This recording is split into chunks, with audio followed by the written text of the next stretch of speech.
And once the speaker is finished, the session will be open for questions, for which the audience is requested to send their questions to the questions moderator via the Zoom chat box so that the speaker may answer them.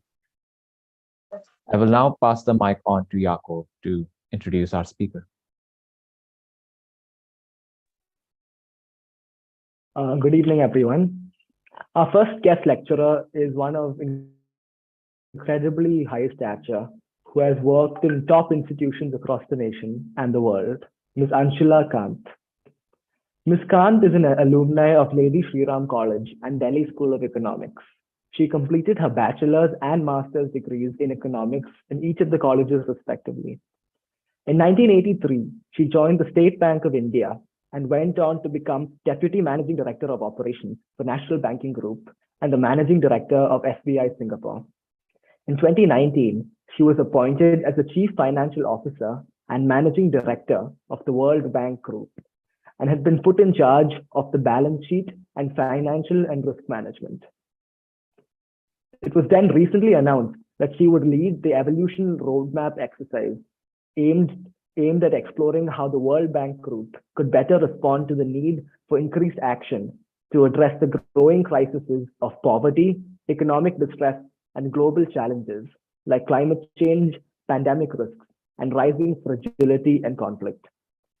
With the world moving to methods of sustainable development, it's imperative for the support systems of the world and those with financial power to have aligned visions of the same.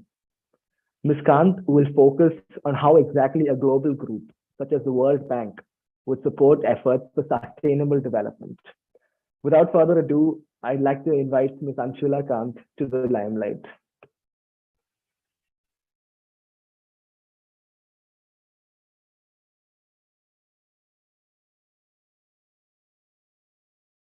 Yes, sorry about that. It just took me a while to unmute myself. And Jakob, thanks. Back to you. Thanks. Good to see you all.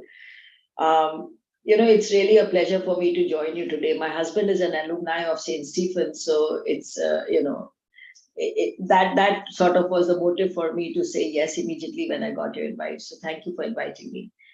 Before I jump into my presentation, let me just give you a little bit about the current macroeconomic situation. I'm sure you're very well aware of what is happening, but nevertheless, of course, World Bank supports sustainable development in member countries. This is a mission which is especially important today, as the world is still facing or coming out of multiple crises. So, the past 3 decades have seen development gains with declines in extreme poverty and inequality and the share of the poor across the world. However, there have been setbacks in recent times, especially during the last 3 years, when COVID started in 2020, early 2020. And growth and poverty reduction actually have taken a setback. The sharp increase in global inflation, which came about, in the aftermath of COVID, when not exactly aftermath, we are still struggling with COVID a little bit, but in 2021, when there was when recovery started post-COVID, inflation challenges came to the fore because of supply chain bottlenecks and many other supply-related challenges, particularly in the emerging markets and developing economies. And this led to a rapid and synchronous tightening of monetary policy around the world. You would have seen even Reserve Bank of India just very recently again raised interest rates by 25 basis points. And this process was kickstarted from the US, the Federal Reserve. So this process of tightening monetary policy is still continuing. And this in turn has led to a significant deterioration in financing conditions and a marked increase in borrowing cost for emerging markets and developing economies. And this is happening in a context of record high debt levels globally. The climate crisis too, as you mentioned, Jakob, continues to intensify, with the world being very far away from achieving the goal of limiting global warming to 1.5 to 2 degrees centigrade by mid-century. And while there are now incipient signs that inflation may have peaked, that economies may head towards a soft landing, global outlook still remains subdued in 2023 and is subject to downside risks, particularly geopolitical risks. And the estimated growth from the World Bank economists is about 1.7% globally for this calendar year. India's economy has demonstrated resilience despite a challenging external environment, with expected growth of about 6.9% as per World Bank estimates for 2023 and 6.6% for 2024. So, Fernanda, are you running the presentation? Can we just start the presentation now? Go to the next slide. So, in my presentation today, what I'm going to start with, I'll give you a little bit of a quick overview of what the World Bank is, what is the work we do, how we support our member countries. Then I'll talk a little bit about the challenges the world is facing and what are the areas that are really key focus areas for us from the World Bank. And then I'll move on a little bit to the finance area, the treasury part of it, which I'm running for the World Bank, how we raise resources, how we raise funding. And then, of course, I'll try and do this as quickly as possible so that we can have more time afterwards for question and answers. And then maybe I'll also talk a little about, because I'm speaking to Stephanians, I would like to mention a little bit about the career possibilities at the World Bank for you all as you pursue your education. So going on to slide number 2, for those of you who like history, you may know that International Bank for Reconstruction and Development, or IBRD, was created in 1944 to rebuild Europe after World War II, and soon came to be known as the World Bank. IBRD was designed to be self-sustaining, to earn income as it supports its development activities. So, of course, we have shareholder capital which supports the equity base for the World Bank, but we are, financially self-sustaining as well. The early loans were made to developed countries for reconstruction purposes. IBRD's focus, of course, very soon shifted to poverty alleviation in the 1960s. Today, we are the world's largest source of development finance and expertise, 70 plus years of financing development projects, and about $230 billion in loans outstanding to 85 countries. And this is from one of the entities that is known as the IBRD. The World Bank is owned by 189 member countries, and its largest shareholders are US, Japan, China, Germany, UK, and France. India is also a shareholder. To finance development projects and activities in its member countries, the World Bank issues bonds in capital markets, and we enjoy a AAA rating, which helps us, gain access, deep and wide access to the markets at very competitive rates. So, India has a very deep relationship with the World Bank, or let me say World Bank has a deep relationship with India. It goes back many decades, 75 years of partnership, in fact. India is one of the founding members of the World Bank in 1945, and it was India that first suggested the creation of a special body to aid developing nations.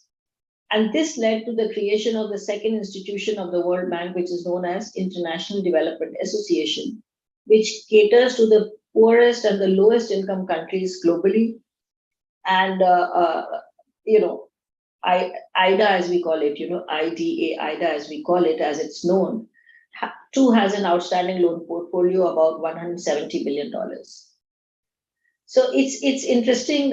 It may be an interesting tidbit for you that not long after India gained independence in 1947, India took its first World Bank loan in 1949 for the development of Indian railways. This was the World Bank's first loan to an Asian country and the first loan to be signed by a woman, Mrs. Vijay Lakshmi Pandit. So India's remarkable development journey helped the country to graduate from low income to lower middle income status. So it moved from IDA to IBRD as a client, and now it receives financing from IBRD. It's one of our largest clients from the World Bank. As of June 2022, the World Bank supports India through about 100 plus active projects, and these are mainly in agriculture, transport, urban health sectors, energy sectors, with a combined worth of $20 to $22 billion. So as much as almost 10% of the outstanding loans currently are to India from the bank.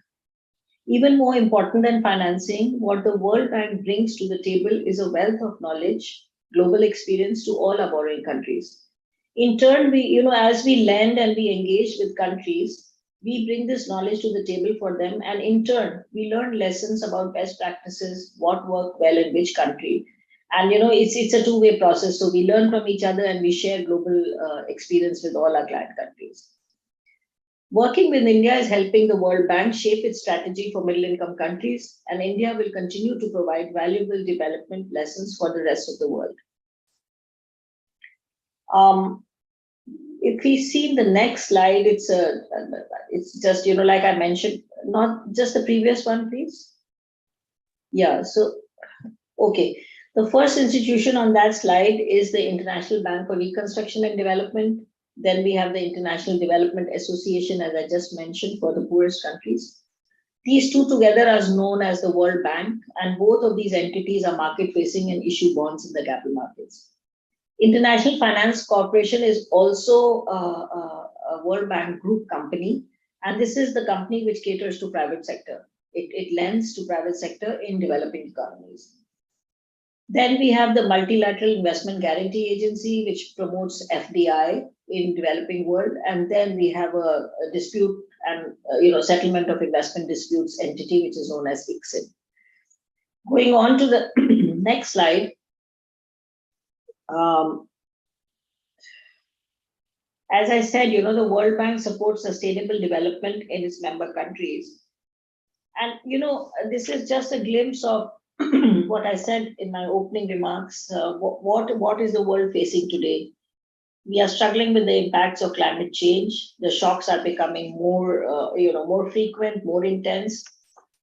The COVID pandemic is still, there is the lingering impact of COVID pandemic. It has not gone away. Commodity shocks, food insecurity, and wars and persistent fragility. And Ukraine, of course, is one of the most visible wars that is ongoing, but there are multiple conflicts that are going on around the world, particularly in Africa. You have Burkina Faso, you have Mali. There are plenty of countries where there is unrest. Haiti, for another one. So, the impacts and the reverberations of these crises are being felt across the world, but much more so in emerging markets, in the poorest and the most vulnerable countries. And frankly, within those countries, it is the poorest people who get impacted the worst. So this is the areas which we focus on, but let me just move on to the next slide to mention some of, it's a very large area.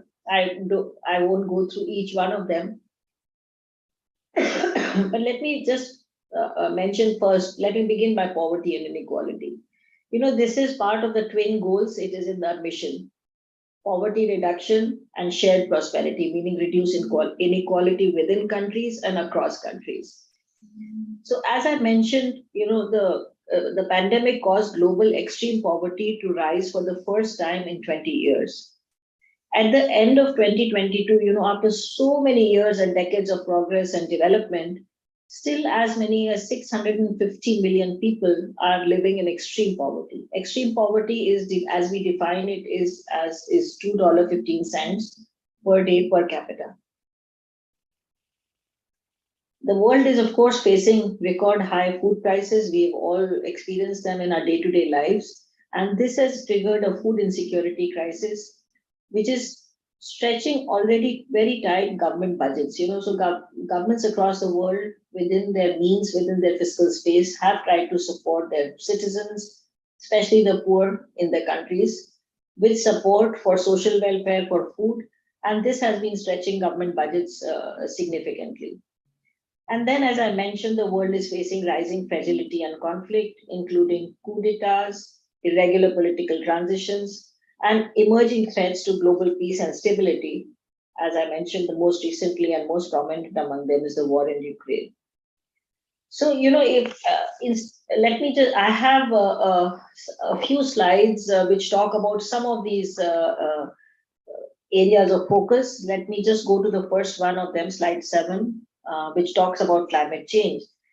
As this slide shows, climate change poses a major threat to development, with dangerous consequences for people's lives and livelihoods, especially to the poorest and the most vulnerable. As we see it, tackling climate and development challenges together is key to our climate change strategy. That is the strategy we are now following in the World Bank. That, as countries move along their development and growth pathways, they adopt strategies and pathways which are climate friendly, which do not harm the environment, and which are sustainable going forward, and are conducive for sustainable growth. So for us, development and climate is very, very much intertwined. It is not an either or situation. And we do believe that countries need to adopt climate friendly growth strategies in all sectors. And this includes agriculture, transport, energy.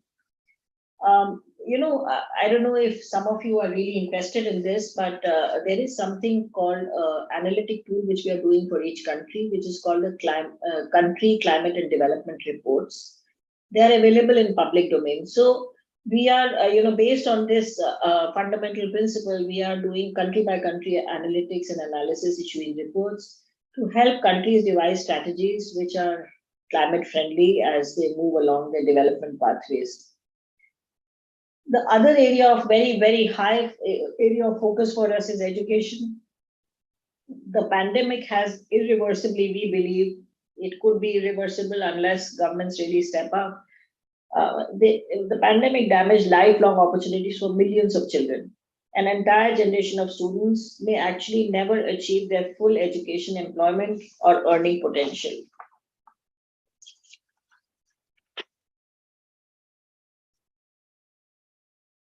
You're probably not aware, but more than 2/3 of children globally cannot read or understand a simple sentence. We have something called learning poverty. It's a concept which measures the share of children who cannot read a simple text with comprehension even by the age of 10.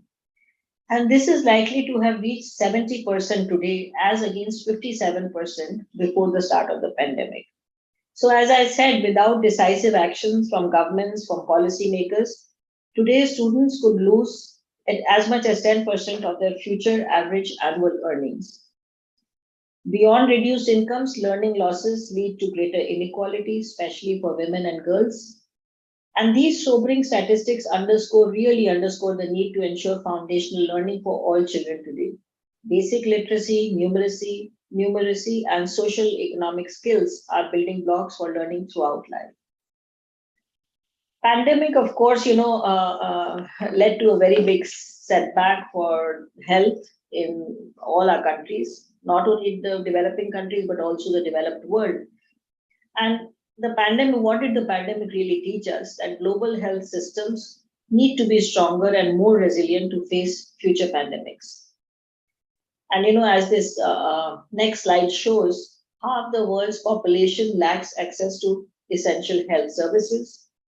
And of course, as always, the poorest countries and the poorest people are the worst impacted by weak health systems, and they are the hardest hit by the disease and outbreak.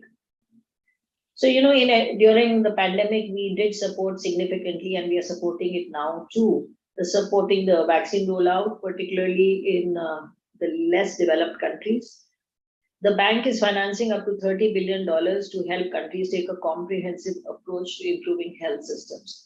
All of these things, education, health, they are really key drivers for human capital, and no country can really develop or achieve growth without strong human capital growth. Gender in the next slide, as I see, and I see many girls on the screen. So, gender, of course, is critical for robust economic growth. They contribute significantly to GDPs in the countries. In fact, there are some statistics which show that increased female labor force participation can boost incomes and stimulate growth. One of the critical enablers is adequate child care facilities, though. Expanding quality childcare can significantly improve women's employment and productivity, and also child development and nutritional outcomes. So, every project of the World Bank, every operation that we do, any project that we finance, it goes through a gender lens. It goes through an ESG lens. It also goes through a gender lens to make sure that it is gender friendly. All the parts of that project are gender friendly. No harm to gender. In fact, they sort of promote positive gender ratios in these through these projects. And I mentioned very briefly that today debt levels are high across the globe. And this is, of course, a huge focus area, both for IMF and the World Bank. Debt sustainability, without debt and fiscal sustainability in countries, governments really cannot support any social welfare schemes, social enablement schemes, or economic growth. So, even before COVID-19, debt was at record high levels in emerging market and developing economies. But the pandemic really exacerbated the problem as governments really stepped up support during those times. And this has led to very high inflation, tightening monetary policies, weakening currencies, and flight of capital from emerging markets is actually making the situation worse. So there are multiple countries, we who are grappling with this very high indebtedness. Many of them have borrowed international capital markets. They have international bondholders, and it is really a challenge to help them restructure their debt in a manner which will be sustainable and stable. So this is a huge problem currently, and I don't think many of them are in a situation that they can grow out of the debt. They have to do some significant debt restructuring. Okay, having said that, let me talk a little bit about the IBRD, that is the International Bank for Reconstruction and Development funding, and how we raise resources in the markets. So, we have been issuing bonds since 1947, and we have been a pioneer in the space of sustainable finance and promoting sustainable capital markets. So what is it that we do to support sustainable capital markets? We issue bonds, as I said, to finance sustainable development, including labeled bonds, such as green bonds, and the fact that all the bonds that we issue are labeled as SDB, Sustainable Development Bonds in Bloomberg. You can see that ticker. All our lending activities go through the lens of environmental and social frameworks, achieving significant development impact. We provide technical advisory and assistance to governments and public sector issuers to issue green and sustainable bonds. You may have seen that India is in the last month, I think January 25th, they issued their first ever sovereign green bond in the domestic capital markets, raising, I think, almost $1 billion, and they are planning to do another tranche very soon. We provide technical assistance to governments because there are a lot of let me say technical related work, identifying activities, subsequent reporting, etc. When you do raise green bonds, funds through green bonds. So we also, of course, engage with investors on the integration of ESG factors into the investment process, promoting sustainable and impact investments. Thank you. Goal is to support activities that help channel funds towards sustainable activities, particularly in emerging markets. And as this slide shows, the World Bank pioneered the first ever labeled green bond in the world in 2007.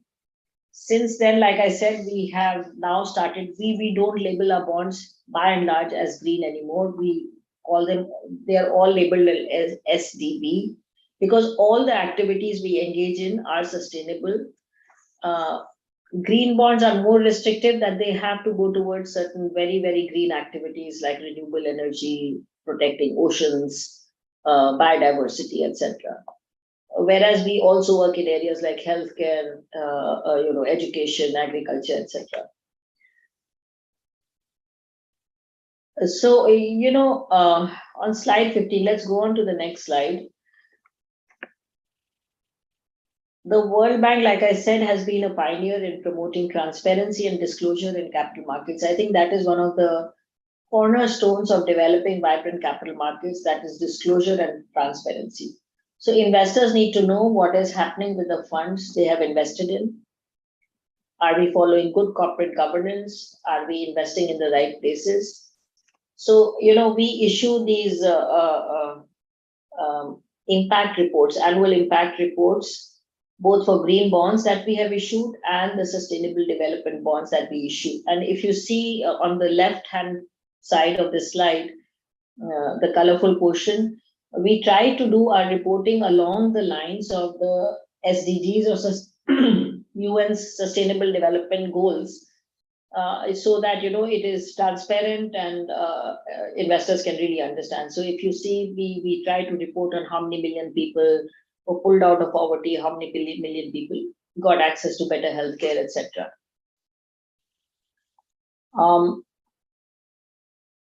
Yeah. So this is it. I wanted to share a little bit about, give you a background of what we do at the bank, and I think Jakob mentioned a little bit that we are currently working on the evolution of the World Bank. So I think institutions which are old, which are very big, they do evolve from time to time, keeping the current realities in mind.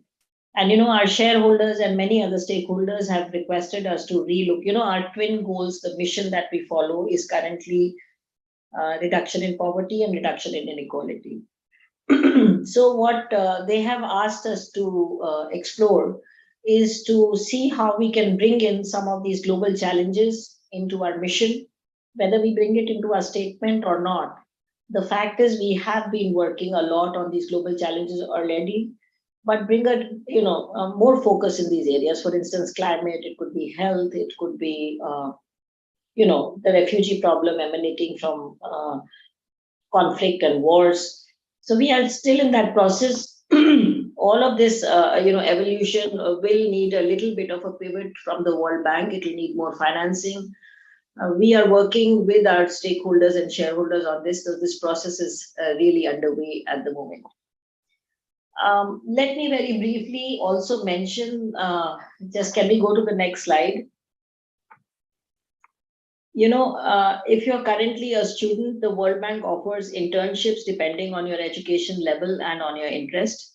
So the bank internship program is for individuals enrolled in a graduate program, that is a master's program. Internships are available both for development operations and in business units, and they are generally offered twice a year. So, the World Bank Treasury too runs a summer internship program, which aims to bring rising senior college students with an interest in financial career at the World Bank. Some of these internships lead on to junior analyst positions in the bank, which is a 2-year position.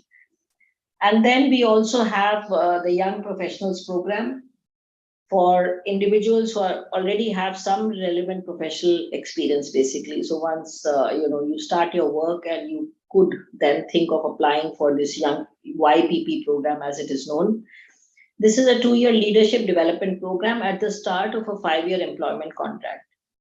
There are eligibility criteria related to age, educational qualifications, etc. for both these programs. You may want to look at our website and go through these if you wish. And for more than 50 years, the YPP program of the World Bank and IFC both, we have recruited about 1,800 people from nearly 120 countries across the years. And they now range from new staff to senior management in the World Bank Group. And they are, not only sitting in Washington, D.C., they are working across the globe in our client countries. We have a very decentralized structure. Nearly 50% of our people are based out of countries whom we support. So this program was basically established to attract diverse young professionals, and you have to demonstrate commitment to international development. You have to be interested in that. Of course, academic and professional achievements are very much a part of this.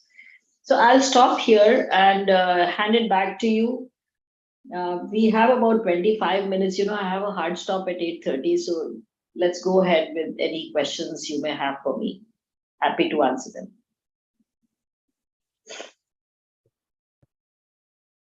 Thank you, ma'am, for your insightful words. Now, the floor is open for questions, and please send in your questions to the questions moderator. I would like to remind at this point to the audience that they should use the Zoom chat box to communicate with the questions moderator. And now I would like to pass on the mic to Tadasha.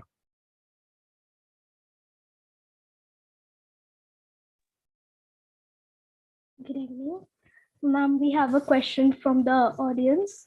The pandemic, in a way, made the difference between the haves and have-nots very evident in the world in terms of access to education, vaccines, etc. Although the digital divide also became evident in this time, technology can play a crucial role in making the distribution of resources equitable. What measures do you think we can take in this regard? It's a very true observation. All the points that the person who's raised this question has made, they are all true. And in fact, India is a great story in terms of what digital can do. So we are working. We have a digital practice, technology and digital practice. We work with client countries to propagate the digital enablement, and it is not just the digital. You have to start from scratch. You have to make sure there is internet availability, there's connectivity. People have the feature phones or smartphones, preferably the smartphones. But countries are making great stride, and we are supporting them not only in terms of access to things like telehealth or tele-education, but also the financial inclusion part of it. Again, in India, we've done a great job in this. In India, what we have tried to do is, through a unique identity number, make sure that every household in India has a bank account. In many countries in Africa, we see that the mobile itself becomes a wallet. So even if you don't have a bank account, you can use your mobile money to conduct transactions, and in some ways mitigate this divide of narrow the gaps of geography, narrow the gaps of literacy, illiteracy. So this is a very big focus area for us. We do projects, we support on policy, and we share, like I said, best practices that we observe in different parts of the world with our client countries.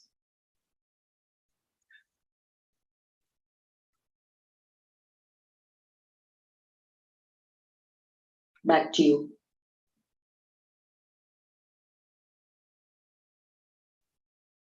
Any more questions? You can send it in the Zoom chat box.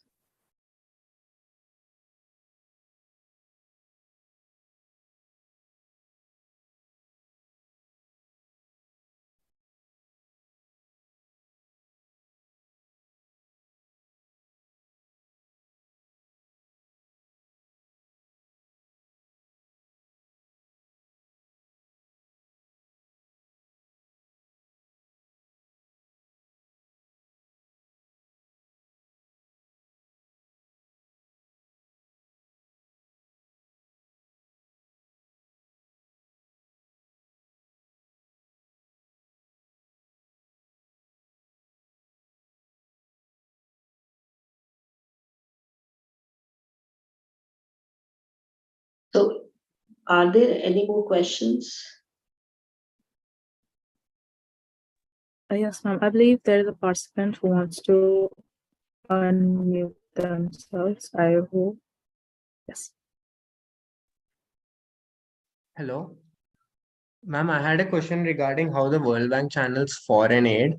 There was a paper in 2020 coming from some of the World Bank researchers themselves, which showed that there was very high coincidence between foreign aid inflow to a country and inflows into offshore wealth accounts. So they were hypothesizing that most of the foreign aid is captured by elite in the most developing countries. So how do you as an institution deal with this? What do you believe of? What is your opinion on the aid trap in a way, and how do you monitor where the money goes? Something like this is what I wanted to know. Yeah, it's a good question. Again, actually, a lot of time and effort is spent by us on making sure that the project produces the impact outcome that we expect it to produce. So there are strong supervisions and oversight mechanisms. There are strong, result measurement systems. They are called RMS. We have an internal evaluation group which evaluates the outcomes of each project. So, I won't comment on that report. You can always, say one trend and put another trend on it and juxtapose the two. But aside from that, there is the risk. So what is our effort? That we try and we support countries where there is a legitimate government in power, because IBRD and IDA, they lend only to the sovereign government. So the government has to sign off. So when we lend to India, the government has to sign off on that project, even though the project may be in some part of the country. So it is strong supervision, strong oversight, making sure that the procurement processes in each project are very well designed. They're very transparent with strong governance practices. We measure the impact assessment, we do the internal evaluation, and each of this is reported to the board. Remember, we have a 24/7 sitting board in Washington, D.C., which there are 25 executive directors who represent their constituencies. So, for instance, the ED from India represents India, Bangladesh, Bhutan, etc., Sri Lanka. So, like that, we have 25 executives. So, all projects are approved by the board. We have to go back to them and advise them about the outcomes of this and impact assessment. So, there is, I wouldn't deny that nothing ever goes wrong, but I think the effort is to make sure that nothing ever goes wrong, and largely we are successful in this.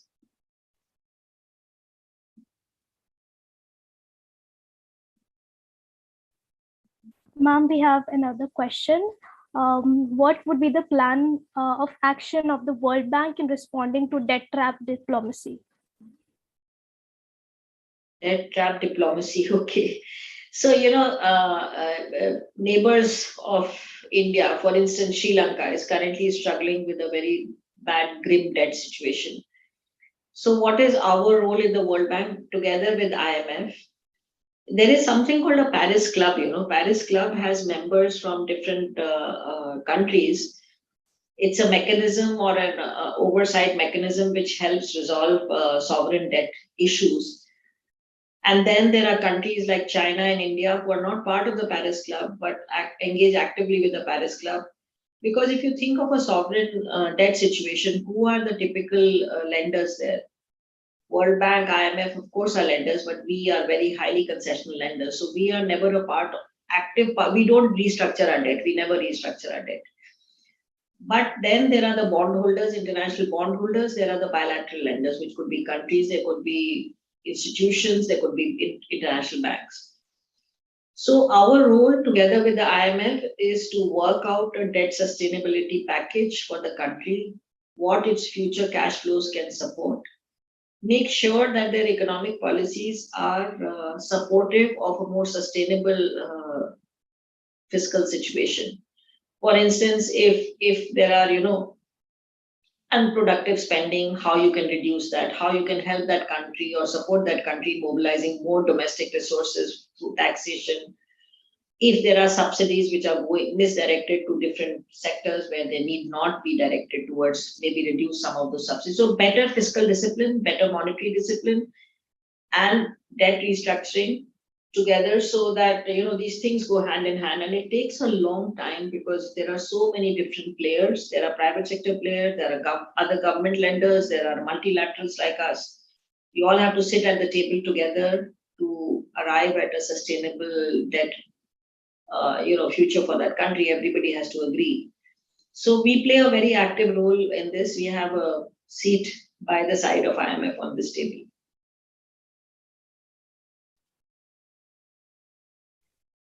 Thank you, ma'am. We have a question from Ashok Bhatt. Do we see the digital domain as an independent geography demanding its own set of rules, or something attached inseparably to the real world? Okay, I don't dissociate anything from the real world. All the efforts that we do or make from the World Bank is to touch real lives, real people, real countries. So digital is not an end in itself. It's a means to a better life for the people of the countries that we support. Like I said, digital could mean financial inclusion, it could mean education, it could mean better health access to people.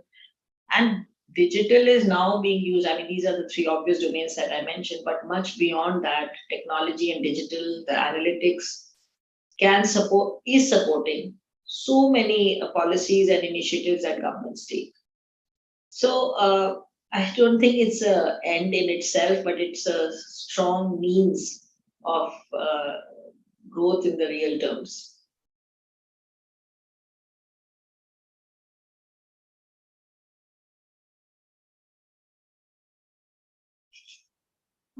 Ma'am, we have a question from Anjana Mishra.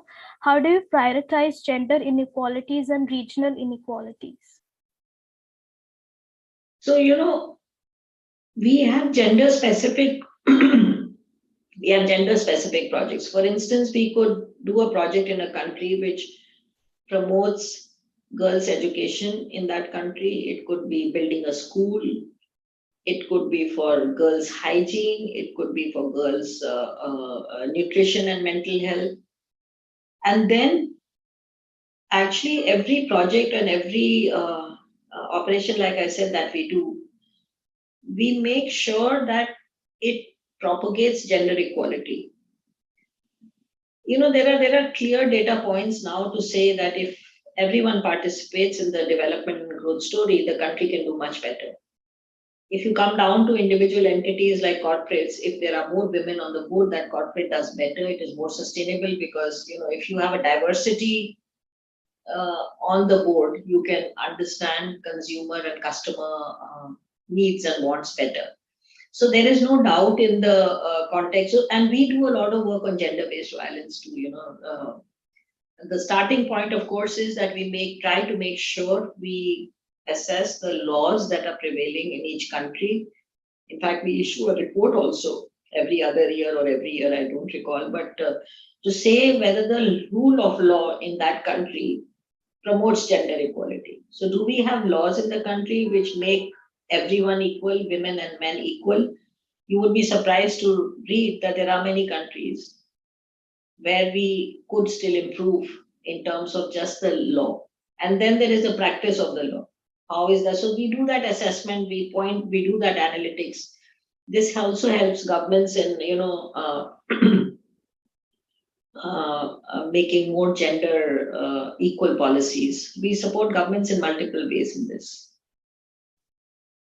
And like I said, that report itself is very revealing because it touches upon every country, so you can make your comparisons from that report itself.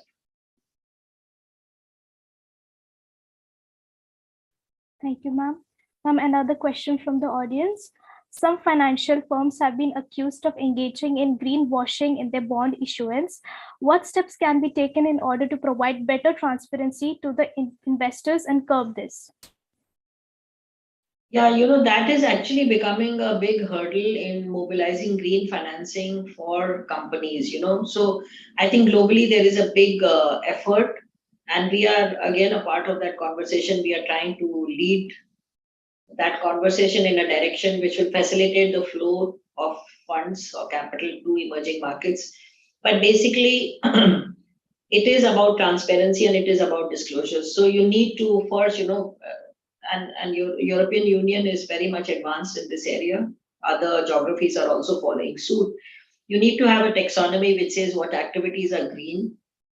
So have clearly identified activities, and then you need to have disclosures which are not exactly uniform, but largely uniform and understandable by investors. So you have, the TCFD, the International Sustainability Standard Board, is working on what kind of disclosures, what should be the format of disclosures, what it means. So investors can then get a better perception of what exactly this company is doing or not doing. So green and regulators across the world are now coming out with the strictures. SEC in the US recently, a few months ago came out that you can't use things like green fund unless you're really green. You can't even nomenclature yourself, which will mislead investors. So there's a lot of work going on. This is a work in progress. It's like I said, but we don't believe that these guidelines imposed should be so strict that will become very difficult for companies or corporates to comply who are based out of the developing world. So you have to, manage both sides of it. The capital flows should be facilitated to where capital is needed most. And yet we need rules and disclosures and transparency. So yeah, a lot of work going on in that area.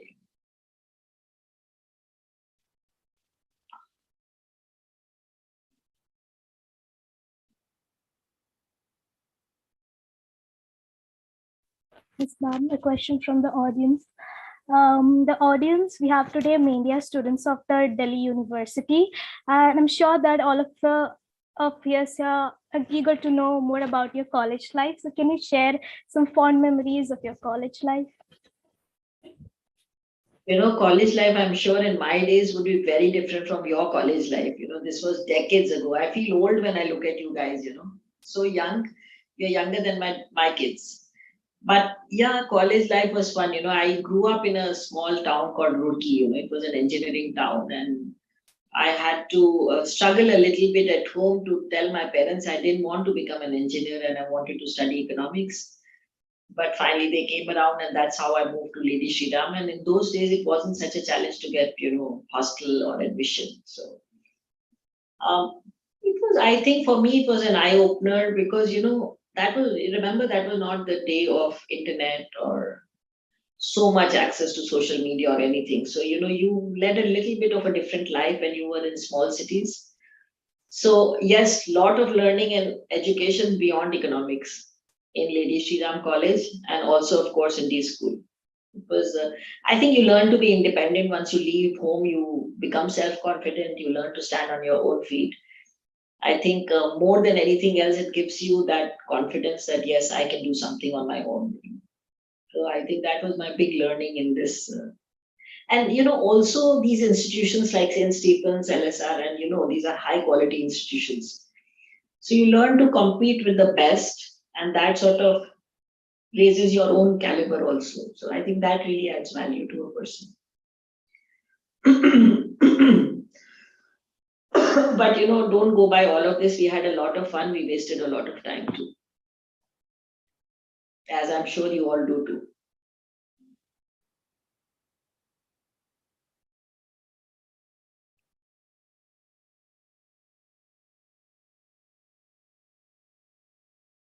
So are you all students of economics who are joining in today largely? Yes, ma'am. We're from economics honors. Okay. Well, I believe there are also other people in the audience, but most of us in the organizing committee are economics honors.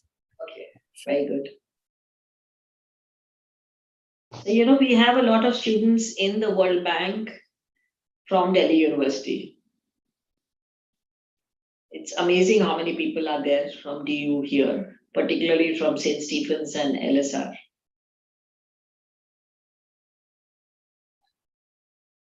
So, if there are no more questions, and I think Fernanda has put in the chat a link to that report I was mentioning, Women, Business and Law. Have a look at that. If there are no more questions, can we close? Yes, ma'am. We can move on now. Okay. So thank you, ma'am, for answering all those questions. And thank you all for raising up those questions as well in the audience. But before we move on, I will request everyone to turn on their cameras just for a picture.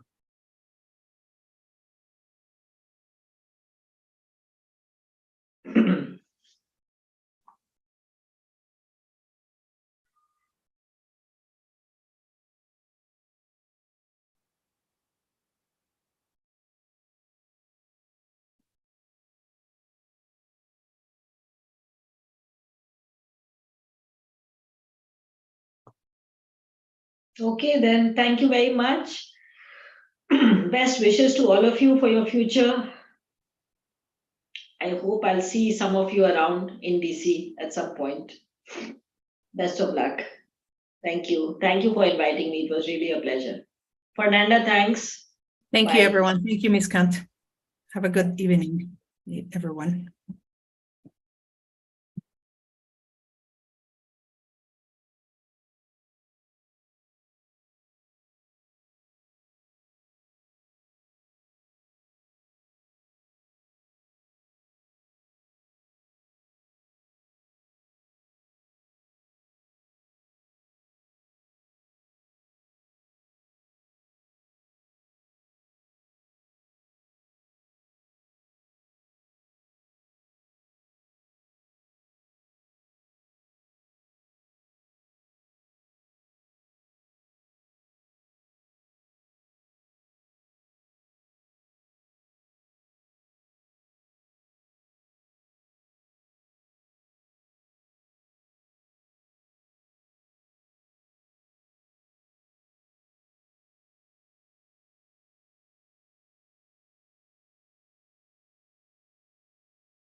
Good evening, everyone. I take this opportunity to thank our most distinguished speaker, Ms. Anshula Kant, for taking time out of her busy schedule to enlighten us with her views on how the World Bank is supporting sustainable development.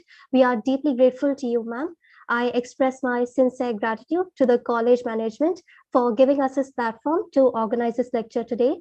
Finally, I thank the audience for being such great listeners. Once again, thank you all.